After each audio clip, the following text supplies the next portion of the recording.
All right, welcome to WTF Music Podcast. This is episode 3. On with us today is Teven Lavell. How you doing, Very man? nice to have you in, man. Very Thank you. nice to have you in. We're going to discuss the state of the music industry and just kind of different people's perspectives. Last time we had Scott Bartlett in, and he had a lot of conversation about his management company and how he's working with different artists, and his perspective is, looking at venues and different ways artists can make money, and sometimes how they get screwed out of money. And so in the same kind of take, we want to sit down and talk with you as a very active performing artist. Your take on things, how the business is looking, pros, cons, things like that. But first off, tell us a little bit about who you are, your background in music, how you got started. Teven Lavell, man. Started at a very young age, as a small child in church choirs and different stuff like that. And growing up, being in the family bands and different stuff like that. And, my brother, my father, my mom, they all sing and different stuff like that. So we had, a lot of music around us. Like I say, man, the start for me in the industry was just kind of, I don't want to say I jumped in head first, but I've been groomed, by some great people, man, to, figure out what to do with this, music thing. Yeah, well, it's always nice when it's a family thing, right? Mm-hmm. It's just kind of natural. It just happens, and you have a kind of deeper connection to it in a different way because it started so young. You know, they always say with kids, man, it's like little sponges. You know what I mean? Especially when you're young and just you take in anything and. When you get that kind of experience at such a young age, it really makes a difference. Yeah. It's one of the things that's kind of so sad to me about the state of the school systems these days. Yeah. Arts and music, those are like the first things to take a hit. And it's like at those younger age, I can understand maybe high school it not being as a focus, but like early development, man, it's like, it's actually crucial. Yeah, as far as they go, man, I don't think they feel it's as important as other, subject matters as far as, grooming kids from an early age. Right. So, they kind of feel that music and arts as a whole is just something that, they can put on the back burner, but I don't know. People. But from my perspective and, working on the production end and engineering specifically, I've always been a huge proponent that music is math. And anybody who takes the time to chart something out can tell you, all of it, I mean, what's your tempo? What's your rhythm? I mean, what's the time signature? I mean, basics of it. Music is math, but it's a pleasant type of math, right? Yeah. And it's more of a physical math that's active in reality, right? So I think if somebody had explained it like that to me when I was younger, I probably would have liked math just a little bit more. Yeah, that's what I tell my kids all the time. Like, think about it, right? For sure. I mean, you can think about a problem as a rhythm. Just different ways of figuring things out. Right, yeah. But the way they tend to teach math often seems so dry and boring. Right. Even to me, who has even just outside of music, I had an appreciation for math. I did really good when I went to the University of Memphis. I actually tested out of all my math classes. I think I had to take one math class in college, but I had a workforce scholarship at the University of Memphis. Very blessed to have that too, but I ended up tutoring in the math department while I was going to school for music. Right. So I got to see both of those sides of things, and it really was kind of this important experience because a lot of people, when I was helping, tutor and things like that, I remember explaining it to them like, stop thinking about it like it's math. Right. Like, put it in terms that's like makes it easy. Because math can be intimidating, man, depending on how you look at it. Yeah. It'd be like finding hieroglyphics on a wall. Like, you see all these numbers and all these symbols, and don't know what to do with them. It can be intimidating. Right. Sure. Well, and again, it just goes back to the mentality of how you talk about these things, and it's so important to think about that this music is a moving math. It's this moving rhythm, and literally that vibrational control. Right. And I talk about it all the time with artists on stage, is this true stage presence. And I'm sure you've seen it yourself. Yeah. You have a knack for it yourself. I'll go ahead and say that. But even some of like the mega stars I've seen, like crowd control, true, like when it's like, man, like they want them to move and they Right, move. yeah. You know what I mean? It's like if you've ever watched a show from backstage and like you see the wave of people at like a big festival Yeah. or whatever it may be, and there's that sense of crowd control and Yeah. that it's all vibration, it's all this energy and it's Right. all this stuff that we're putting out. Yeah. You know, but at basics, vibration is math, right? Yeah. You know, so Definitely. stop talking about it like it's boring and start Right. talking about it how it's fun. yeah, you know? for sure. But Yeah. again, you know, that's why the younger generation, it's important to get those types of outlets. And I feel like when you give, you know, the kids art and music and things like that, Right. they're less inclined to, I mean, want to Do it. get in trouble. Yeah. Right. Yeah. you know, or whatever. I mean, that's like, the thing. I feel like the younger generation doesn't really have something to keep their attention. yeah. And with that being the way it is, they have to find different outlets to kind of, you know, keep themselves occupied. Yeah. But whether it be them making the wrong decisions, you know, to, you know, occupy themselves or the right ones, I mean, they do need something to do. Right. Yeah. And just even encouraging those kind of positive outlets, Yeah. you know, like I don't think you should be necessarily taking away from those types of programs. Right. Yeah. and Definitely things. not. But again, back to you know the beginning of your story, growing up in a family like that just changes the way you perform. Yeah. Right. So what would you say like some of the best experiences growing up, like seeing it, like what inspired you to, for example, want to be that front man, want to be the guy in the spotlight? So, man, when I was younger, in elementary school, I believe it was, I did a talent show. Like I said earlier, my family is pretty much musically inclined, man. Everybody can almost everybody can sing. But I did a talent show like when I was really young, and I stood in the middle of the stage, and I remember like it was yesterday, man. I had like this real crazy like jean outfit on. Yeah. And I stood in the middle of the stage and just almost twist the buttons off the jacket because I was so nervous. But I've always been able to sing. So once I started singing and saw the reaction to it, I was like, oh, that's something. Yeah. But growing up and getting older from that time, man, 1,000 school talent shows, church choirs, city events, local shows, different stuff like that. I wanted to involve myself in it as much as I could. Yeah. So that starting young pretty much gave me the inspiration to and seeing the people's reaction to how we perform and how I was singing and different stuff like that. That kind of Back did to it for those me. live energy vibes. Yeah, man. it definitely did it for me, man, for yeah, sure. I believe it. Yeah. So what would you consider to be your first true, like that was my first professional gig? Like first show even? Like what's the most important one? You know, early on.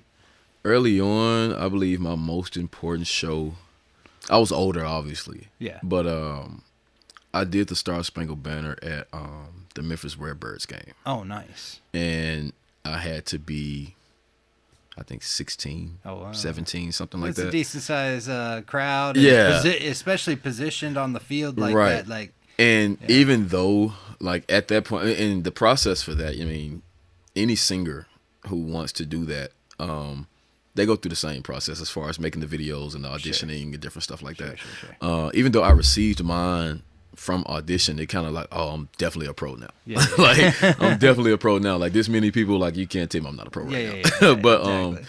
after that, man, I kind of like had to humble myself. I was like, yeah, just wait. Just hold off for a minute. This is just the first one. Yeah, First big crowd.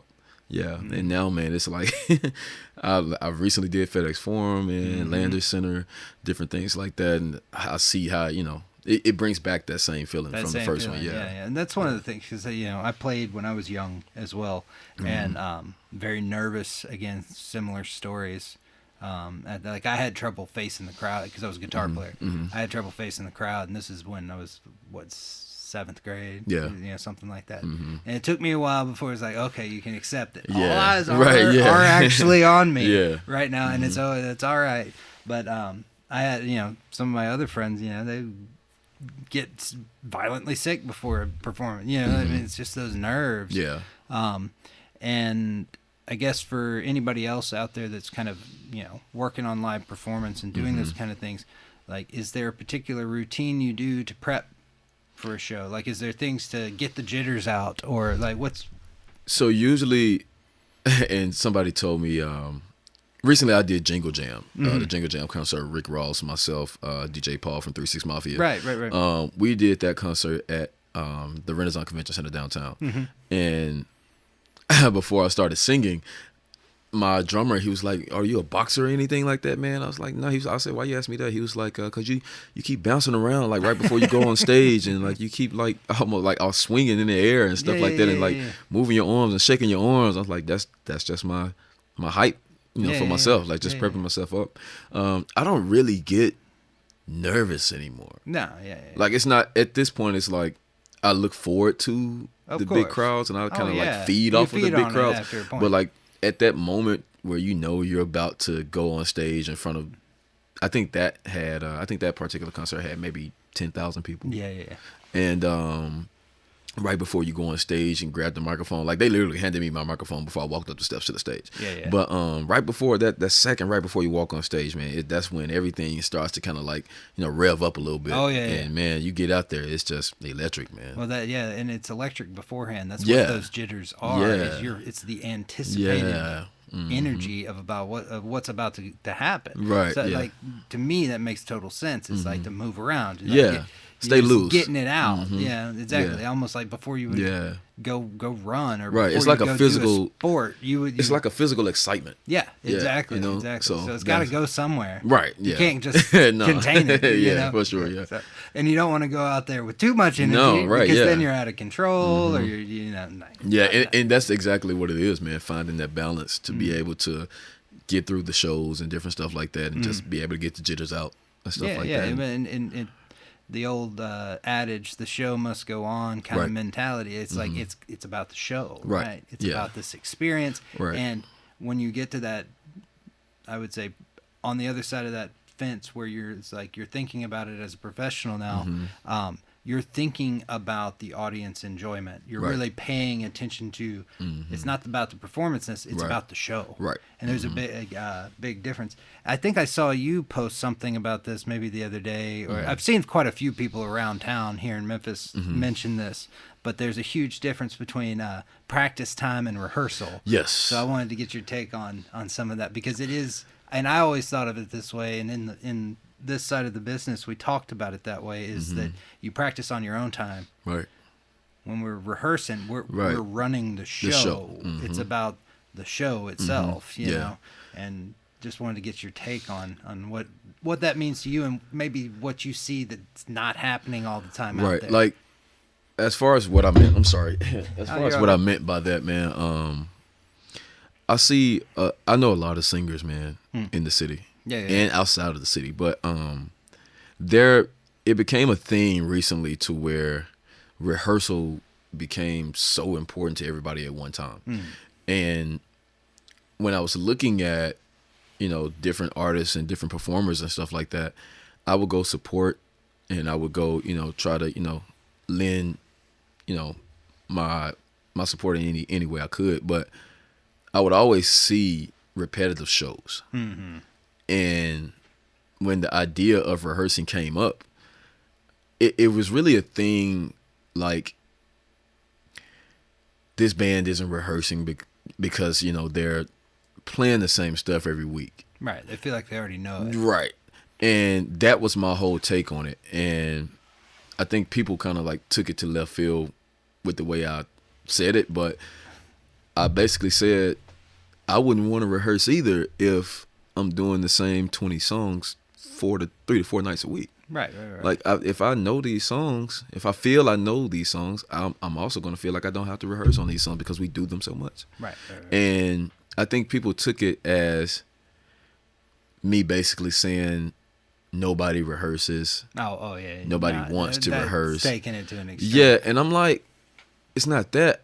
It's just, when you're comfortable with something, or when you feel you're comfortable enough with something and you've been doing it so long, people get the mentality like, oh, I don't need to do that. I've been doing this 15, 20 years. I don't need to do that. Right. But rehearsal is important regardless of how long you've been doing it. Or how long you've known the song, too. Right. Because it's not about necessarily playing the song, right, or even playing it tight with the group. It's about the show element of it. Mm-hmm. You know what I mean? If you've got people with high energy on stage, Right. which you really need to have everybody Right. has that energy. You should be moving. Mm-hmm. You should be set up the way you're going to set up at the show. Right. You know, where are you going to be for this? I mean, pre-planning a lot of stuff. Yeah. You might even pre-plan some of your in-between talking, Right. you know, Yeah. little bits. Mm-hmm. And it helps for a cohesive unit if Right. everybody knows, okay, I already heard him do this speech in rehearsal. Mm-hmm. So generally I got about 30 seconds. I can grab a drink of water. Right. I can do this. Yeah. You understand the flow of the bigger picture of the show. Yeah. Because to me, the best shows out there are ones where, like, there's all sorts going on Right. behind the scenes. Yeah. But to the audience, it's just seamless. Exactly. Right. And that's the thing. And don't get me wrong, man. Like, when you're in the moment, as far as the shows go, I mean, it may sway you to do something different during the show, Of or you course, may yeah, get yeah. a There's different feeling. spontaneity. Yeah. Yeah. But when it comes to the overall production of the show and the Mm-hmm. overall music and performing and you and the band being on, you know, one page Just and on the different stuff like same that, page, yeah. it's important to get together before those shows to make sure everybody's on the same page. Yeah. And that's basically all I was saying when it comes to that. I mean, I just have always felt it's a super crucial point. Yeah. You know, and it's a good one. yeah, You know? nobody's ever too good to rehearse. Nah. And I've learned that growing up. And don't get me wrong, man. Like, when I first started, I also had the mentality of, like, oh, I've been singing this song forever. Like, I don't Right. need to. I had, but My whole learning, life, yeah. yeah. But learning and growing up, man, like, you have to realize, like, there's something that you're not gonna know. There's Yeah. something that you're not gonna be able to do until you actually try Well, to do and it. even outside of your own personal role, Yeah. like, you might have sang something a million times, Right. but you going through it again is allowing whoever it is over here Right. to go, oh crap, yeah, no, I need to do this because I Right. was doing that wrong. Yeah. You know what I'm saying? Right. Like, it's not even about you. It's, you don't know who else might figure something out of importance. Yeah. You know, Definitely. and again, like you said, if it's the same band, the same group of guys, and you've played the set, this exact set, Right. so sure, yeah, no, Yeah. that's not about it. But if that same band is going to play that exact same set, but suddenly you're doing the Forum Right. instead of Yeah. the club, Right. you know what I mean? Like, that's a huge stage. It's a And- big stage. And even with that, man, something to think about. even with the same band in the same set list, like, certain guys, and like I say, when you're in the moment of the show, you may feel something different. Certain guys will, even though you've played the same show 3 days a week, on that fourth day, you may feel like you want to put another riff into the piano, or you might feel like you want to play another bass line. Even though you're playing the same songs, you may want to play it different this day, Yeah. different stuff like that. But you didn't rehearse on that, so nobody else in the band or the singer itself isn't expecting that. Right. So if that happens and everybody's not on one page, then it throws everything off. Well, Now to the it's 50-50. It could be, Yeah. it could be a happy accident. yeah, live. It could be right. really cool. And don't get me don't get me wrong, it can happen, but you know, but not as often as right. And like, then to the people that's watching you, like, they may not notice, especially if they don't sing consistently, if they don't Sure. play instruments consistently, different stuff, they may not notice certain musical things that, like, someone like myself may notice, or you may notice, that you know isn't supposed to be there. Like, Right. they may not notice that. Right. But that's the whole idea behind rehearsing and being prepared Yeah. for those changes. Sure. Yeah. Absolutely. So, in regards to playing live shows, like, and making a career out of live performance, like, what are some of the things you've noticed about the business? Because it's challenging for a lot of people, even people that are very far along in their career, so to speak. Right. Things have been just different. So what are you seeing as you play and as you tour, or even you know, because you've done some of the not carnival, but the what am I thinking? I just totally lost my train of thought. Didn't you do some of the cruise line? Yeah. Yeah. BB King. Yeah, that's what it was. Yeah, Yes. cruises. Yeah. Yeah. As far as, I mean, I think everything changes, man, when it comes to performing live and trying to make a career out of it. I haven't always been, you know, just a singer. Sure. So now with this is the only thing I do. So I mean, I try to adjust along with what I see. Sure. Try to keep up with what's happening. Learning different ways to perform and different stuff like that. I mean, that's pretty much it for me. Just trying to keep up. Yeah. Not necessarily keep up, but stay consistent with Sure. different styles. Always growing, always learning. Right. Always room for improvement. Any different vocal avenues, practices, and things you can try. And Right. things of that nature. Yeah, definitely. Well, there was an article that I was looking at, and I was discussing with some of the guys earlier. Looking at, because one of the things I noticed is like you kind of got things at extremes as far as live shows go. You've got, your Taylor Swift that's in its own. She's in her own category. Unbelievable. I think Era's made like $2 billion or some absurd amount of money. And then you've got people that used to be doing stadium tours. Right. And the one guy I'm bringing up here is from a rock band called Avenged Sevenfold, which they were very popular earlier 2000s, and their records still do well. Right. It's not that they aren't doing well, but even for them, because their stage show is a massive. I mean, there's pyro, there's it's a huge spectacle performance. None of that is cheap. No. To do. Definitely not. Right. You've got to have trucks. You've got to take and the entire crew has to be A-list pro. Definitely. That's his words too. He said they're all A-list people. We can't do what we're doing with somebody who's like doesn't nobody's having a pyro accident. Right. Yeah. No. You know what I mean? Like Definitely you can't not. cut corners there. Right. Definitely So not. it's just with inflation and different things happening, like the scalping situation, which kind of, man, I remember since probably when I was in high school buying tickets to shows. I mean, scalping has been a problem, quote unquote, for forever. But there was something he brought up that I wasn't as super familiar with, but there's a thing called dynamic pricing. Have you heard about what they're doing with this? No. This is Ticketmaster. Okay. So again, this is kind of something else and again, new news moving into 2025. But some of this, I think Ticketmaster's been doing for a little while, but obviously only your bigger artists are really getting to take advantage of it. But what they're doing is called dynamic pricing. So if somebody lists a show that's coming out and suddenly tickets start flying off the shelves, the prices escalate so that it goes up based off of number of tickets available, things like that. Right. The idea, I guess, was to be that instead of scalper companies just like buying up and then later on selling them for like $1,000 a pop because they're all sold out, and these third-party companies taking the money, the idea was, well, if it's going to escalate, the artist should get some of that escalation money,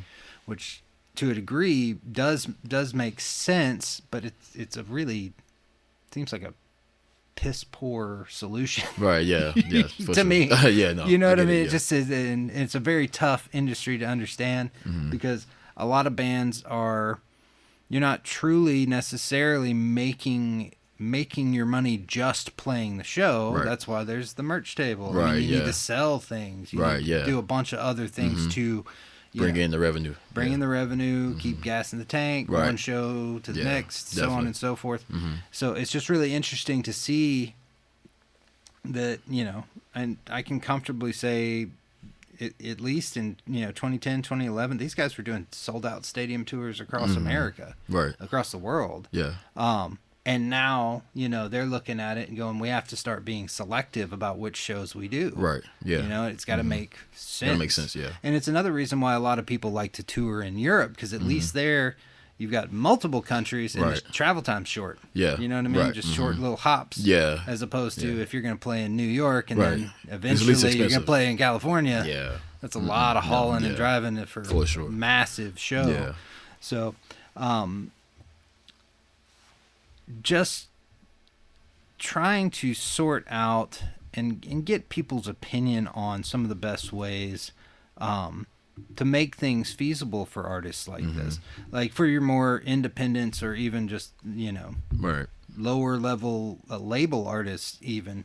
But I think and kind of one of the reasons we're doing the show is to raise a bit of awareness, Right. not just for people who are in the business to listen, but also, laymen that don't know what's going on. Just a point of interest. If you really want to support artists, you've got to go buy something from that artist. Right. Like streams are not money, man. No, I mean, it's definitely not. You can't. Definitely not. And it takes so many of them, man. It takes so many to see like any beneficial income from that. It takes so many. What they're doing, paying fractions of a penny per play. Per play, yeah.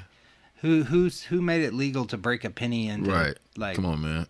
Like that's crazy. Less than peanuts. Right? Yeah, that's crazy. So, but yeah, this dynamic pricing idea, things like that, were just kind of interesting things and developments going on, because I think the entire industry is looking at it as things are problematic, right?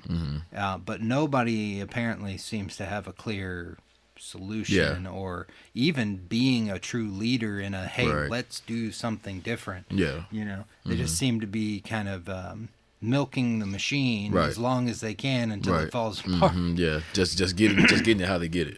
Exactly. Yeah. And then you have things that happen, like this. And I mentioned this in one of the other podcasts, but just in case you hadn't heard about it, Daniel Ek, the CEO of Spotify, he cashed out nearly $100 million in company stock in the last month of 2024. Wow. Cash. That's crazy. Just like, why is the platform worth so much money, yet none of the artists, including all the big artists, nobody can count on a Spotify check. Right. That's by itself. Yeah. To do anything. But see, that's the thing when it comes to situations like that, because you got to realize, I mean, as an artist, for example, you can use Spotify to get your music out there. It's good tools. Yeah. But when it comes to the streams and the money that you're making from that, it may not, that's your only source of, making money from Spotify. Just put the music out,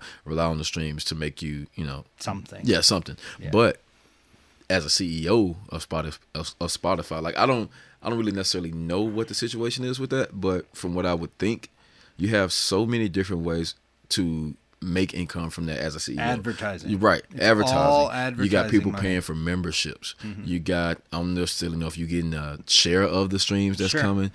It's just so many ways. They're taking the lion's share and giving fractions of a penny to the artist. Right. Which to me is a big fundamental problem, because in order for that platform to function, you have to have, one, the platform and delivery system itself, which the company built on its own money, its own time. They did that work. Yeah. I respect that.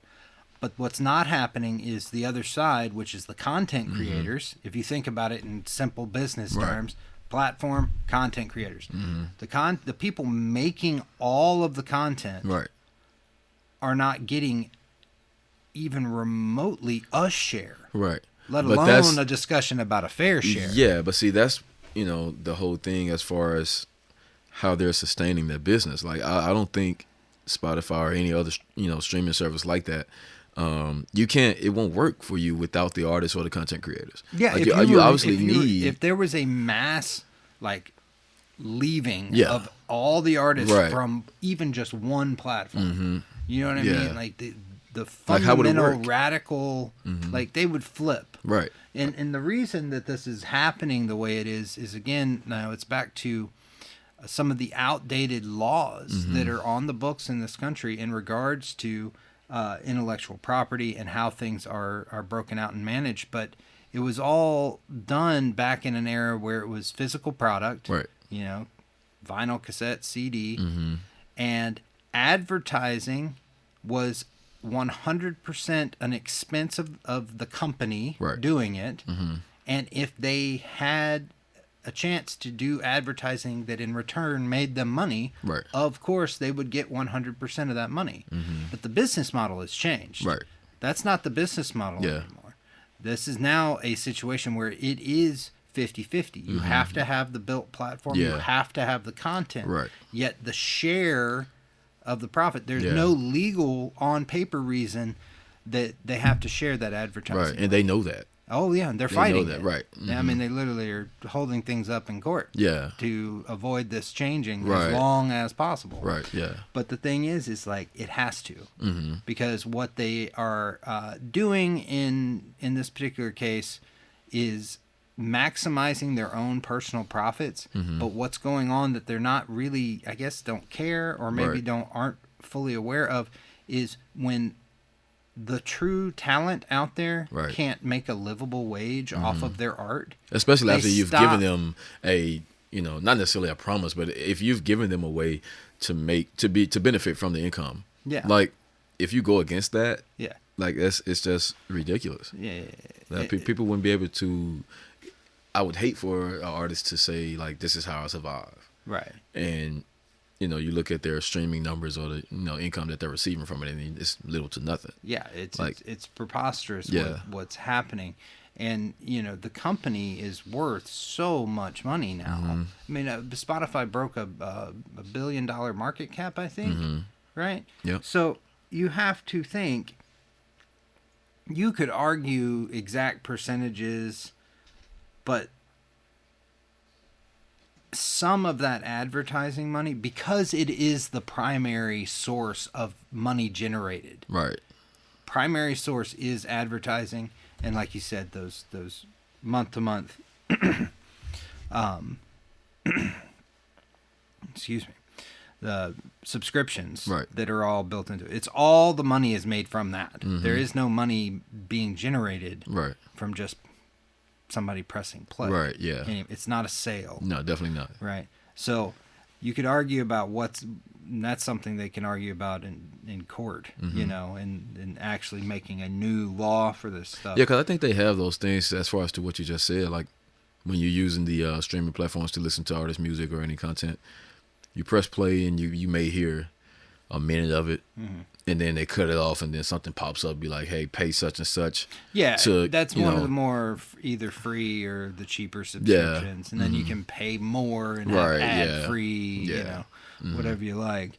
But there, there's a reason that the content creators should be getting a share Right. of that advertising Yeah. money because it's the primary income Right. source. I mean, and it's the obvious reason. I mean, like I said earlier, I don't think any of these content, companies would survive without the content. no, yeah, Like, they it's would just- not. They would. You need the content for your company to, survive. And it's at a point where these companies need to think about, hey, we actually want better quality Right. content. Because otherwise it's all getting watered down. Right, yeah. There's an unbelievable amount of songs released every Yeah. single day. Right. So if you want true quality content, you have to fund the arts. Exactly. Fund the creators. Exactly, They yeah. have to, imagine, I could imagine that if you took 25% of all of Spotify's advertising money that they're making, Right. and we're just to funnel that back in percentage-wise based on plays to all of the artists, you know what I mean? It would actually make a difference. Yeah. And I don't think that they would super miss it. Right. No, definitely not. You got him cashing out Definitely say $100 $100 million. Yeah. $100 You're not million, gonna. and he's still one of the main Yeah.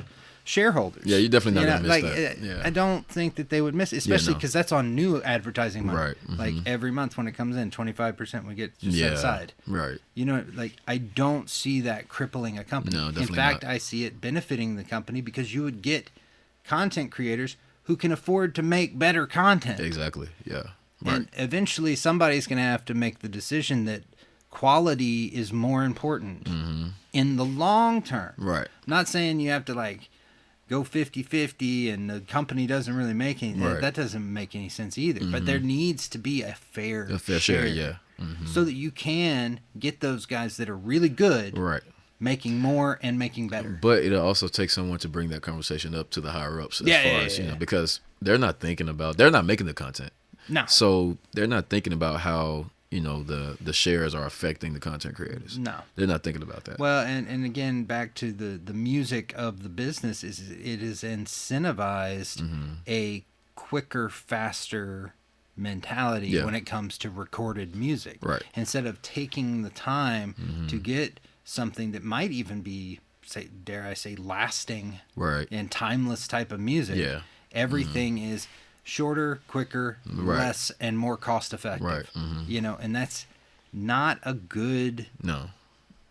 baseline to be able to create better art, better Right. music. Yeah. And the thing that people want long term is actually something better. That's why everybody's in this scroll mentality. Boring. The boring, attention span boring, is short, boring, man. boring. But like, yeah, if you don't have anything to catch the eye or the attention or to keep the attention, like, they're not going to, support what they're seeing. no, but quality is pretty universally undeniable. When Yeah. something is just that good, Yeah. that good of a song, or that Right. good of a production, or that good, when it's that good, Yeah. the people will listen. Yeah, for You sure. know what I mean? For sure, yeah. And you've even got people out there that can do something that's not a 2.5, 3 minute long song. It's like you do it Right. right, and you Yeah. can take the audience anywhere. Right.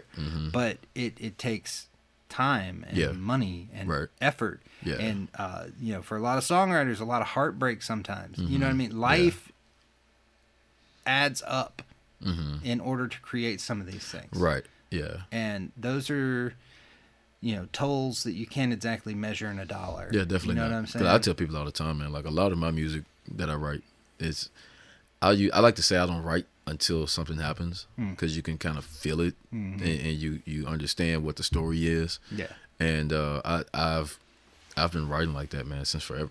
Yeah. Like, I just don't like to put stuff on paper because it may sound good, or it might I like to tell stories. So yeah. When did you first write your first original song? Oh man. I would say sometime around 2013, Okay. 14 maybe. Yeah.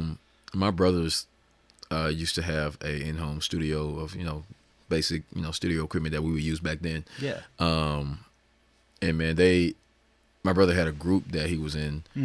They would always write songs, so I would just hang with them and write some of my own stuff. And but I would say 2013, I wrote my first original, and that song has never been released. Oh yeah. Yeah, And keeping that one in the yeah, vault. that song has never been. Actually, what I did was, back when CDs were popular, Sure. I just printed out a few original songs that I would write back then, and just print it out on the CDs and just send it to family members. I really never okay. really put it out like that to the public or anything like that. Sure. But yeah, it's been 2013 maybe. Okay. Yeah. So, in regards to songwriting, and you're very much like you said earlier, a mentality of waiting for it to happen. Yeah. So, storytelling, for you at least, is it generally real life events, or maybe inspired by real life Right. events? And it's a little bit of both. I feel the easier it is to, the more familiar you are with a certain story, I believe it's easier to kind of portray in music. Not saying that 100% of my songs come from my own stories, but I like to see things and be inspired by them. And it may not necessarily be my story. It may be someone else's story that's they're going through some stuff, or they may experience a certain moment that might inspire me to write about it. Cool. But yeah, I really just don't like for things to come out of nowhere. Sure. Because it has no sense of direction. I mean, it can be good, but the piecing it together can be a little longer. Yeah. Absolutely. So,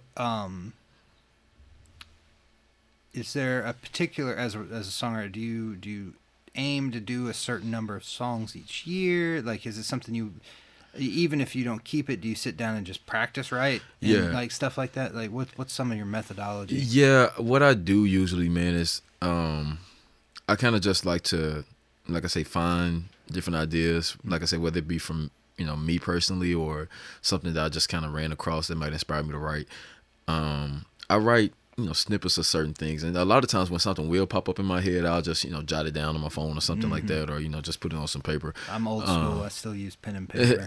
You know what, I do too. I don't know why, because my handwriting's terrible. It just seems real though. Yeah, there's some connection. Yeah. For whatever the scribble on paper. Right. Yeah. And honestly, I put so many notes in my phone, I'm right. liable to lose it there too. Right. Exactly. But I mean, I feel that though, because the pen to paper, it just makes it feel authentic. Like, especially when you're complete with the writing. Oh, Like once you finish writing a song and you've literally handwritten this stuff out, it's something, man. Yeah, It feels great. Connection. And for me, it goes back to some of the stuff about I've been talking about how people are just listening to music. They're not getting as much of all the senses involved. But when writing, for me, taking that pencil, feeling the paper, there's something that adds to that and puts the song in my brain in a bit more of a long-term memory type of sense. Because I will always remember the song, but I will also remember writing it. Right. I mean, because at the same time, you can physically see it. Like I said, what the old saying, they got to see it to believe it. Yeah, for sure. Like you can physically, see your words or see the vision that you had in your head on paper. So it makes you more of a, believer of what you're writing. Sure. I feel that way about it too. Although I've got plenty of artists and clients we work with that it's all in the phone. And, I get it, and it's fast, and it's send it right over to the laptop. Right. I get it. But there's just something special for me about writing some things down. Yeah. And I even keep studio journals on different sessions, just notes I can go back if I need to look at something. But that's kind of an old school habit when I was from way back when I was an assistant engineer, because we had to document everything back then. Was not Pro Tools. I mean, with tape and everything. Yeah, I was watching a documentary, man. I think it was the one on Netflix about Michael Jackson, Lionel Richie. They were making We Are the World. Yeah, I haven't watched that yet. Yeah, and seeing how they, piece things together back then. Obviously, there were no smartphones. There were no, sense of, there were no Pro Tools or none of that stuff that we have now. You couldn't visualize the song. And when I saw the sheet music, I mean, every note in the song, every high, every low, every crescendo, every lyric, all this stuff is handwritten from the lyrics to the notes. Man, it's just it's meticulous. Right. And different things as far as issues that they would have back then. Like I think I heard Quincy Jones say something like, "We can't keep starting over because it takes." Forever to rewind the tape and different stuff. Like I'm like, man, we would be lost back then. Oh yeah, like we would be really lost. Well, I came in at the tail end of that era, right? Late '90s, early 2000s. Tape was still the medium, right. And so we have a tape machine here, which I absolutely love, and I'm still a fan of using it any chance I get, just because it does have a sound, but. I think it's the methodology of how you had to work on a record back then that you didn't get to just copy paste. Right. You know what I'm saying? You didn't get to just all these little quick things that are great time savers. They're wonderful tools, but when you rely on the tool more than your own brain, you kind of run into an issue there as an artist. You know, it's like the tools are fantastic, but the answer 9 times out of 10 is always at the source. Right. If it doesn't sound right, well, we need to do it again. And that's the thing as far as the mentality of the writer and the artist that we have in this day and time, because I feel like if any of this stuff was to crash, and you really had to create some music or write, lyrics and stuff like that, it's good to know both ways. Both sides agree. Hybrid mentality. Yeah, but if you can't, if this is all you're relying on, and you can't, put pen to paper, in layman's terms, but I think most artists would honestly be lost if they found themselves in a situation like that. Yeah, sure. To where you had to find every single note, and just put it on paper.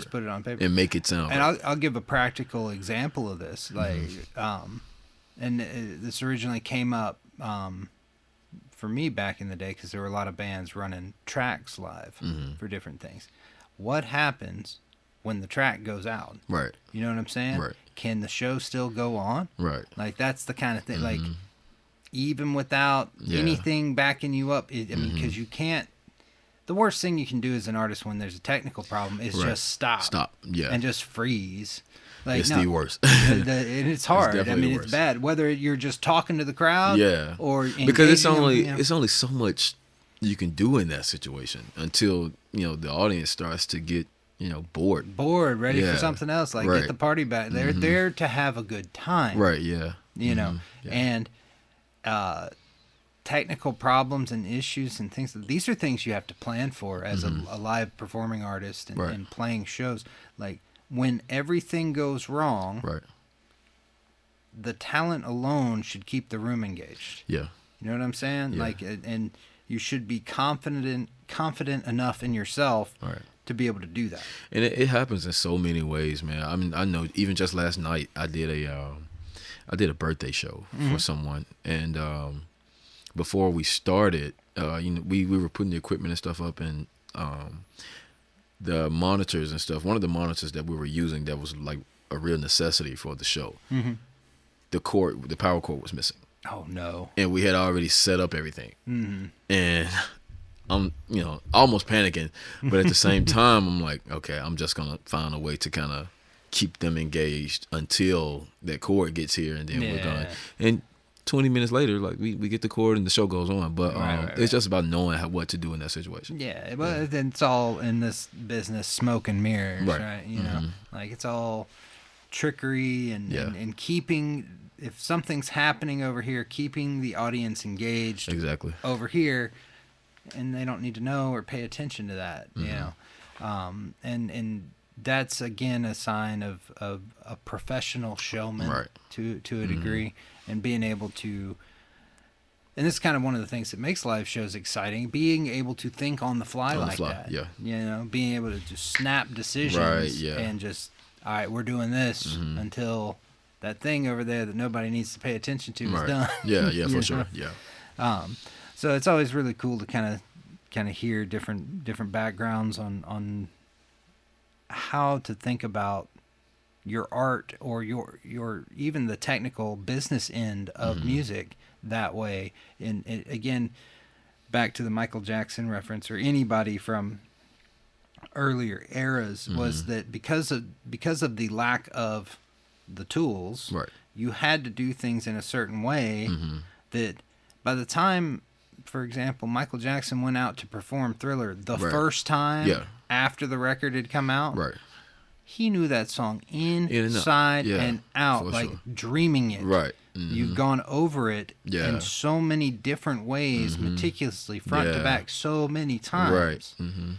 And that's why a lot of singers, well, they'll do a record, it could be even incredibly happy with the record, but a few years later, they're like, man, I wish I could go back and re-sing that. Right. Yeah. Yeah, because Yeah. you've been singing it for 3 Yeah, years right. now. Yeah, It's right. different. Exactly. Yeah. I mean, you own it now. And then the times kind of change. Like you may hear something 3 years ago that you might not, well, you may hear something today that you may not have heard 3 years ago. Yeah, and exactly. want to go back and like, okay, we can do this way, or we can do it differently. Right. Well, Yeah. and you've grown as an artist, Right. hopefully, in that type of time frame. You would think, you would have grown significantly. Yeah. So, that changes things up. But one of my favorite examples, and it was actually the first true concert I ever went to as a kid. I got to see, and this is back when it was the Pyramid. Right. I got to see Aerosmith Nice. at the Pyramid. Yeah. And I can't remember exactly how old I was, but I want to say it was around 13, something like that. And I consider that I've been to little shows or whatever, but that was the first true like concert experience. Right. And I remember them playing the song Dream On. And I had heard it, the original recording, of course, and I forget, at this point it would have been, mid-90s when I saw them. So, and I think that Dream On song came out in like something like 74, right? All right, so they've been performing this song for like 20 years at this point. Steven Tyler sang that song so amazingly well. Right. I still to this day cannot listen to the original record. Yeah. Because the original record was, for the time, it Right. was awesome. And for him at the time, Yeah. it was an awesome performance. But he can do some things Right. now. You know what I'm saying? Yeah. And that was, back then too. Right, So like, I yeah. mean, imagine 30 years It's in, yeah, you know what I'm yeah, saying? for Like, sure. you get to this point where you can pull stuff off that you wouldn't have even thought about doing Yeah, before, right. because of that growth and because of also, especially as a singer, it's a physicality and muscle memory and stamina. Yeah. And I mean, you might as well be running Yeah, while you're like, up there. for You sure, might yeah. as well full sprint for an hour-long set. You Right. know what I'm saying? Like, you are moving air. Yeah. And it takes a physicality and repetition, and Definitely. it's just like training in a gym, you know, to kind of get that. Definitely got to stay in some kind of shape, man, to, you know, do what we do. Yeah, Like, absolutely. it's really not. Someone told me recently, like, how does it feel to be able to just go and sing and, you know, do it how you want to do it, and, you know, you up there singing for 3 hours, and I'm like, man, look, I work out, I try to, you know, eat clean, different stuff like that, and it's a lot of attention that has to be put towards your body. Yeah. To be able As to, a vocalist, yeah, it's so crucial. Yeah, I mean, physically, vocal wise, everything. You have to make sure you take care of yourself. Absolutely. Yeah. Absolutely. Well, lastly, before we kind of wrap up, what do you have coming up this year? What's already booked? What shows you got going? I mentioned to you a while back that I was the lead singer for the Gap Band now. Yeah. Our tour just got approved for March. Awesome. And we're starting in Hawaii. Very cool. Yeah, so that's I'm preparing for that right now. All right. And then you know, just, you know, staying busy here in the city and just, you know, trying to keep myself, you know, from getting rusty or anything like that, for lack of better terms. But just, you know, staying busy, man. Yeah, that's awesome. So Working on starting some in different Hawaii, and then where does the So tour we're gonna head from there? go from Hawaii, and I think we're gonna go to California, and once the other dates are set, we'll tour domestically. But you know, that's pretty much it. That's just awesome, though. Waiting That's on a new fantastic way to start the year, though. For sure.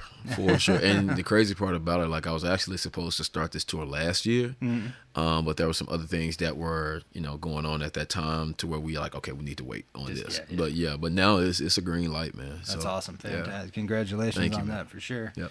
And then, like, locally, I was going to ask, around the city, like, where are you actually, not necessarily as a performer, but where are you going out when you want to see music? Like, who are you seeing, or where are you hanging out? So, like, what spots in the city are popping off? So right a lot now? of my peers, man, we sing in most of the same venues and different stuff like that. Sure. So anytime I'm not singing, you know, you can always count on going to maybe In Love Memphis. You can always count on going to maybe Classic Hits, Classic Souls, Okay. the Salt Restaurant that's in East Memphis, Manhattan's, different you know, places like that. And I go to all these places, man, just to, you know, support them, you know, when I'm not singing, or if I feel like I want to go hear some music on a certain night, you know, I'll go and try to support. And that's a good mentality thing. And I think when I had Scott on the last episode, we talked a little bit about this, but that's that in the late 90s, early 2000s, when I was talking with Scott, because that's when he and I met, there was a thriving rock scene back then. But like when there would be a show at the New Daisy, right. all the bands that were playing the next week Right. were at the show. Yeah. You know, passing out flyers, talking right. about the next week's Networking, show. You know, yeah. but they would be bringing their friends, they'd be Yeah. bringing their girlfriends, and like next thing you know, it's a party. Right. And it's that same kind of mentality that you just mentioned, like with other peers and stuff. Like you're showing up and supporting, Right, yeah. as much as I mean, because you they know. do the same for me, man. Exactly. I mean, they're you know. That's how you build a community. Yeah, though. and see, there are times, and now, man, like, I don't mean to make this sound like bragging or anything like that, but recently my show has been in front of a lot of people recently. Yeah, but especially with the forum and everything. Yeah, and I've been getting calls for shows, man, that's just phenomenal. And it all came from, you know, staying in these places and supporting the other guys and, you know, different stuff like that. Because usually, like, on a night where I don't feel like singing, I might just go hear someone sing. Recently, there isn't a show that I haven't been called up to the stage. Like, Right. So it's like, you know, you get that, and then obviously there are times where I can just kind of sit back and not do any singing. But I like to support the other guys. Yeah. But yeah, that Memphis supporting each other mentality, I think, could be nurtured a little bit more. Yeah. There are plenty of people doing it for sure. But you know how there used to be an old running joke that if you wanted to make it in Memphis, you had to go somewhere else and pop off and then come back. Come back, yeah. Yeah. And then everybody would claim Yeah, you. right, They'd be like, yeah. he's from he's Right, one of yeah, ours. no. It used to be that way, though. Yeah, too, yeah, you for know. sure. Definitely. And I hope that it's moving away from that a little bit. But Yeah, I mean, I just want us as artists, man, to get rid of the competition aspect of things. Like, well, and this is something I've said to somebody else before myself, and I think it's true for us in the studio professional world in Memphis too is I'm not competing with my neighbor, man. Right. Like it's us versus the Versus world. the world, yep. You know, if anybody from Memphis does well or has a good record, guess what? A lot of people start looking Come on, here man. and calling Right. the bookings. Yeah, for Things sure. happen. Definitely. Like, if Memphis wins, we're all doing good. We're all doing good, We're all yeah. doing good, and we all rise and fall together. And again, not competing with my neighbor. I'm competing against everybody else. Right. You know? It's about being able to be a sponge, man, and just take, from different places, to basically learn or, grow what you have already. Absolutely. There's something as an engineer that you may know that I don't know. Different things You're like always that. learning So new tricks. yeah, always learning new Always. things, and it's the same way with the performing, man, or the writing songs or recording the songs. Like, we're not here to compete against each other. If anything, let's do something together and kind of grow it. I mean, we obviously have our own things, obviously, but at the same time, let's just let's not see it as a competition. Right. Yeah. Right. Especially in a local sense. Right, You know? yeah. I feel like that should be true for any city. Yeah. You know what I mean? Anybody. Yeah. Pick a city. I mean, you should support your neighbor. I'd rather buy from a neighbor Right. than whatever. But Right. so it's just really, really great conversation with Yeah, you, man. man. And I can't thank you enough for coming Oh, on. man, to do thank you this. for having me. I appreciate and, it, man. Excited Anytime. because you're gonna have a record coming before Definitely. long. Definitely. And Yeah. we'll be ready to talk For about that sure. more. Yeah, May even definitely. have you back on when we're getting closer to release. Yeah, man. Talk about all the details. I definitely need to come back before tour start. Yeah, for yeah, sure. yeah, So we can absolutely, talk about that too, for sure. Yep. Well, looking forward to it, and thank you again. Thank you, man. I appreciate it. Yep. Thank you. Bye.